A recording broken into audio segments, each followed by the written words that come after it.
बीमार पड़े, दवा लेना शुरू की, पर तबीयत में कोई सुधार नहीं हुआ। डॉक्टर को दोबारा दिखाया, आपकी दवा बदली गई क्योंकि वो दवा आप पर असर नहीं कर रही थी। चलिए, यहाँ तो हल्का फुल्का बुखार था, ठीक हो गया। कई मरीज सीरियस कंडीशन में अस्पताल में भर्ती होते हैं, इलाज चलता है, दवा दी जाती है पर असर नहीं करती। नतीजा, मरीज की जान तक चली जाती है। पता है ऐसा क्यों होता है? ऐसा होने के पीछे वजह है एंटीबायोटिक रेजिस्टेंस। अब ये एंटीबायोटिक रेजिस्टेंस क्या है? इसका सिंपल सा जवाब है, ज्यादा एंटीबायोटिक खाने से बैक्टीरिया इन दवाओं के खिलाफ अपनी खुद की एक इम्यूनिटी पैदा कर लेता है।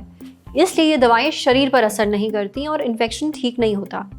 कभी कभी ये जानलेवा भी साबित हो सकता है, मगर मुमकिन है अब ऐसा ना हो।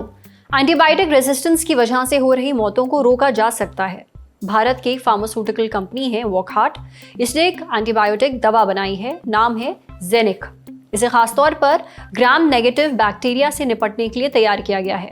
ये बैक्टीरिया बहुत खतरनाक माने जाते हैं। ये शरीर में कई तरह के इन्फेक्शन और बीमारियों की वजह बनते हैं, जैसे निमोनिया, पेशाब से जुड़े इन्फेक्शन और मेनिंजाइटिस। ग्राम नेगेटिव बैक्टीरिया मरीज में एंटीबायोटिक रेजिस्टेंस भी पैदा कर सकते हैं।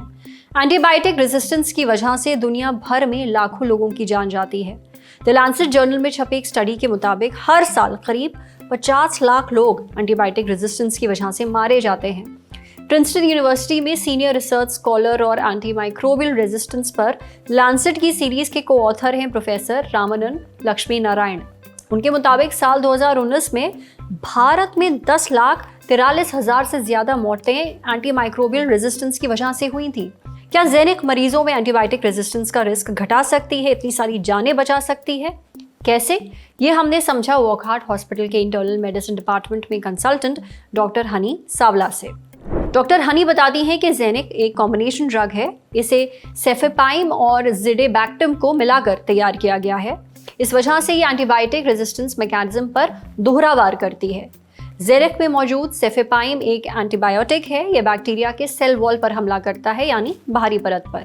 इससे वॉल फट जाती है और बैक्टीरिया मर जाता है। लेकिन कुछ बैक्टीरिया बहुत जिद्दी होते हैं। वो खुद को बचाने के लिए बीटा लैक्टमेज नाम का एंजाइम बनाते हैं।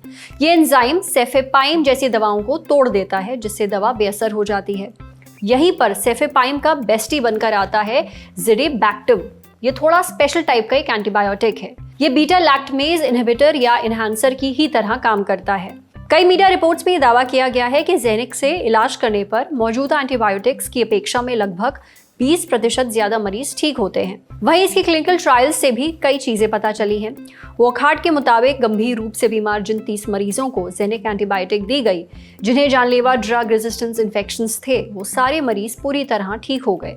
ये वो मरीज थे जिन पर दूसरे एंटीबायोटिक्स काम नहीं कर रहे थे। जनवरी 2025 में जेनिक के जो क्लिनिकल ट्रायल्स हुए, उनमें meropenem resistant gram negative pathogens की वजह से हुए गंभीर इन्फेक्शंस के इलाज में ये 97% तक असरदार रही। वहीं खून से जुड़े इन्फेक्शन, हॉस्पिटल्स में हुए निमोनिया और कॉम्प्लिकेटेड यूरिन ट्रैक्ट इन्फेक्शंस यानी पेशाब से जुड़े जटिल इन्फेक्शंस पर इसका प्रभाव 98% तक रहा। यानी तमाम तरह के इन्फेक्शंस पर ये काफ़ी असरदार है। फिलहाल जेनिक को CDSCO यानी central drug standard control organization से अप्रूवल नहीं मिला है। ये भारत में दवाओं को जांचने और मंजूरी देने वाली संस्था है, मगर उम्मीद है कि जल्द ही इसे अप्रूवल मिल जाएगा और ये जून 2026 तक लॉन्च भी हो सकती है। करीब 30 सालों बाद हमारे देश में एक बहुत ही असरदार एंटीबायोटिक तैयार की गई है। कम से कम इसके क्लिनिकल ट्रायल्स से तो यही लग रहा है।